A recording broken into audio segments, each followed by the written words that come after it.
Hello, my loves.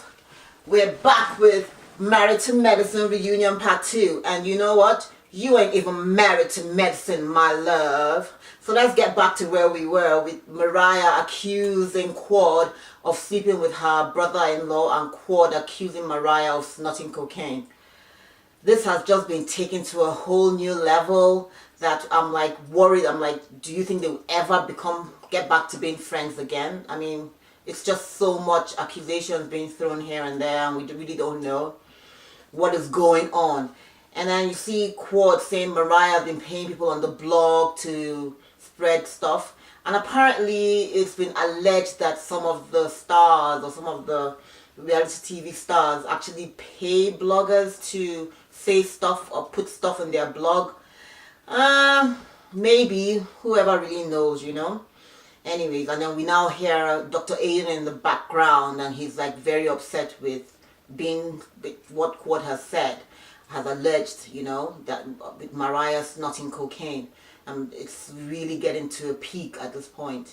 So they get off, they take a break, and then you see Dr. Aiden very upset and having saying that, oh, he used to pay for this and pay bills. Apparently, maybe sometime when Quad was down, he might have helped her at some point, you know, through Mariah, you know, and he feels, oh wow, you're throwing the whole family, my family, under the bus and stuff like that. Well, it's kind of sad. So I don't know how they're ever going to fix this. And then we move on to Dr. Aiden, also saying, oh, he still has receipts, and let's see if he's going to be forced to pull out those receipts. He didn't say this now, but he said it before. Let's see. And we want to know if there are receipts. So Mariah is upset about your whole... So they're asking her, are there really receipts? And she's saying, oh, well, she didn't want to go this far, but you know, she wasn't going to keep taking your mama comment. And in my mind, I'm thinking, you know how when someone knows that something irks you or upsets you, and the person keeps pushing at that button, the more mature way to go about it is to kind of like be unfazed about it. And you know, even if you're upset, don't let the person see it. So I think because Dr. Heavenly knows that Mariah hates that comment, I know she says, oh, it's a regular comment for them growing up. So it kind of irks Mariah. So Mariah just needs to, like, you know, let it be water rolling off her shoulders, and it doesn't really matter, you know, being unfazed. Well, Mariah is still upset about your mama comment. But is that enough justification to say, oh, because I was upset about you saying your mama thing, I'm not going to start throwing stuff back at you and see what sticks? I don't know. It seems more like Mad Day. I don't know. It's kind of childish if it's not true and you just start peddling in rumors. You really don't want to be known to be, you know, to not be an honest, truthful person, or to be someone out in the streets like Mama Joyce is, getting her information off the streets. Nah, you really don't want that.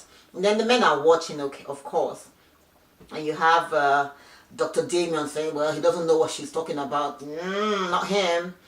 Then we move on to the Antigua situation, and we're wondering why the women got so heated. And I kind of was upset about that. That episode is coming. I'm gonna go back and delve right back into that whole situation. And I'm thinking, how is it that Quad is trying to say her piece and what she's been going through, and somehow Dr. Heavenly and Mariah turn this thing and make it about them, and Quad is like, I'm talking about my marriage and you guys are like fighting over what? I don't know. I think they just had it, you know.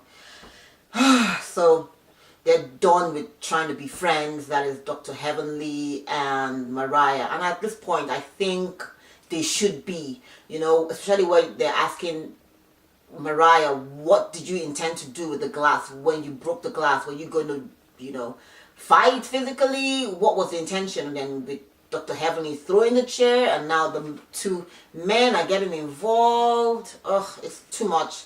Enough is enough, guys. Just cut it quick. You're not friends. Be cordial, hi, hello, and keep it pushing. And don't go back and keep talking. Well, I guess that's what they live off that. And then we go on to talk about the impressions and of each other in that scene, and it was kind of cute. I think that's while we live for the the height, the peak, the ratchet of it, but we also love to see when they're happy and they're friendly with each other. And then you see them imitating Toya, and Toya saying, I spend money because I'm rich, bitch. To hell with all of you. Everybody's like, okay, Toya, you're really not that rich.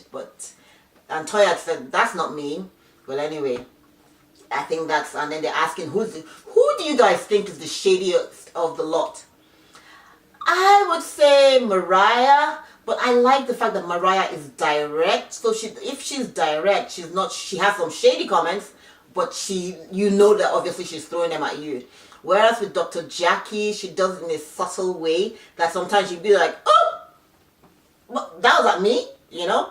So I think Dr. Jackie is kind of like shady, but she does it in such a way that you won't even know that, oh, shade. And then we now move on to everybody having sex drawers, and I'm like, okay, I better catch on. The beads, the rabbits, and Quad is talking about her beads and having rabbits, rampant rabbits, and well, she didn't say rampant, so you said I threw myself under the bus right there. And then Toya is going to have a lesson and teach the ladies about the pillow. Apparently, I've seen that before. I wish I had one, but anyway, I've seen it before, and apparently some pillow you can have all kinds of positions and all of that. So hopefully, we might catch Toya giving that lesson. And then we have the men are watching in the back, and then Dr. Greg comes in, and the men are happy to see him, which is kind of nice. It's kind of nice to know that even though they try not to take sides, but some way or the other they do take sides, but you still acknowledge that the other person or both parties are still friends. I don't have friends that are divorced, but I can understand having to take sides and deciding on whose side you're going to be on for certain events, and I don't know. We'll see. And then did the ladies support Quad through this divorce process? Did they support her?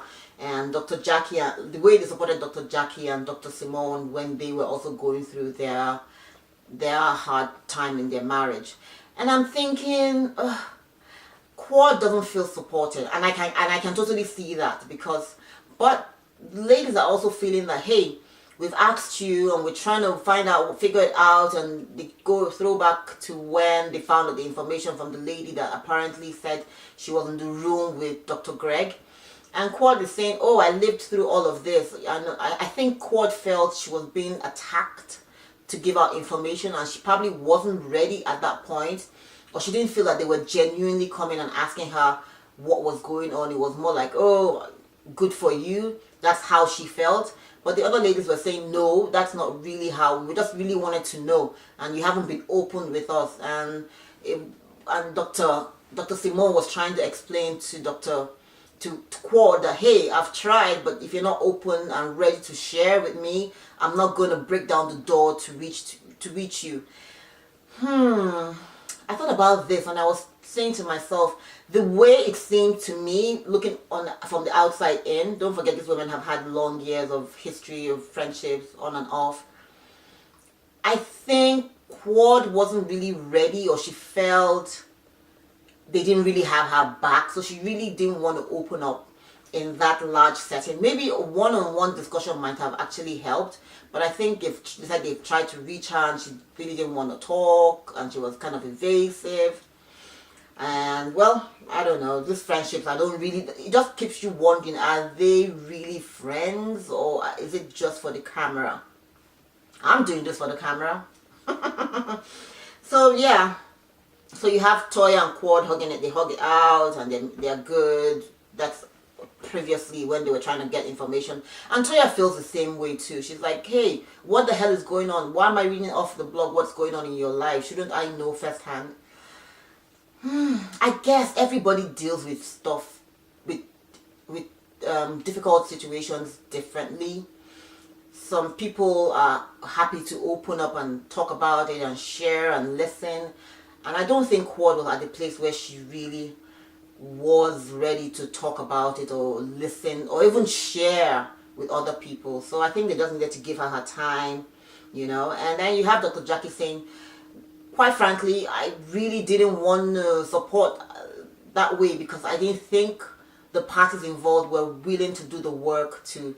And that made a lot of sense. With regards to when you had the situation of Dr. Simone and Cecil, it seemed like both of them were trying, but they were just not communicating. Whereas with Dr. Greg and Quad, it seemed like they were not really communicating at all, one, and also Dr. Greg wasn't willing to put in the effort. I think possibly since he figured out that Quad didn't want to give him the family that he wanted, he really wanted an out, and he like, look, while I'm still kind of young and I can still have kids with someone else. So I think, and then you find out later on when Andy's asking them and interrogating them about if they still wanted, if they hoped after the last reunion that things will work out. You see both of them saying kind of no, that they didn't think so, you know. So Dr. Jackie says, oh, it's a toxic relationship, so she didn't really want to get involved. She didn't think Dr. Greg and Quad wanted to actually make it work. So it takes two to tango, and if the two people are not willing to tango, why should other people try to make them tango, I guess. Yeah, so then we asked Toya, and Toya is thinking, oh, well, if you're not giving a man what he wants inside the house, he's going to go out and get it. Huh? No. No, it doesn't work like that. Because the women don't do that. Most in general, the woman would stay and try and work it out. You don't see the women hopping about trying to get it from outside. You know, so I think that's kind of giving the men an excuse to cheat. And I didn't support that at all. Now, we also talk about, do you guys think Quad should keep coming for the couples trip?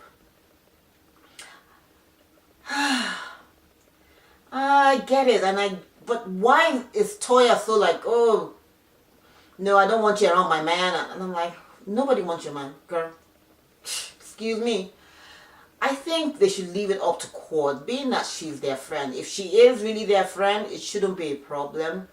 And you actually find out that if you let her decide, she might actually say, hey guys, you know what, I'm going to opt out of this. But when you're making it mandatory that she shouldn't come for the couples trip, and like she said, I might decide I don't want to come, I might want to come, and I might want to learn stuff from you. And then of course they got Heavenly right there when they said, Heavenly, are you going to let another woman be friends with Daddy? And Heaven's like, that was kind of cool. Then you have the men come out, and this is what I really love about this show. I haven't followed the show all that, but every time I see Andy with the men, it's always so refreshing, being that the men in most of the other Real Housewives situation have literally dropped like flies. So it's kind of cool to see the men gather together, and I hope they can, you know, keep that relationship going as guys, and you know, it was kind of nice seeing that. Next up, we see they're asking Cecil where he's at. He's happy. He thanks Andy and the show for saving his marriage, which is kind of neat. I hope they keep it up. I hope, you know, that they keep working and communicating and getting back to being friends. And then you have Curtis saying that Dr. Jackie is working on doing less work and being more at home with him, spending time and giving him what he wants. Yeah, so it was kind of cool. Next, we have Dr. Greg and Quad. And they haven't seen each other since June. So they bring them both out, and Andy's going to ask them some really, really tough questions. And let's see, I'm looking forward to that this Sunday. So guys, please be sure to rate, subscribe, like, and comment down below. Yeah, we're going to find out all this no erection and and what's going on, and whether someone is trying to stab someone else, and oh.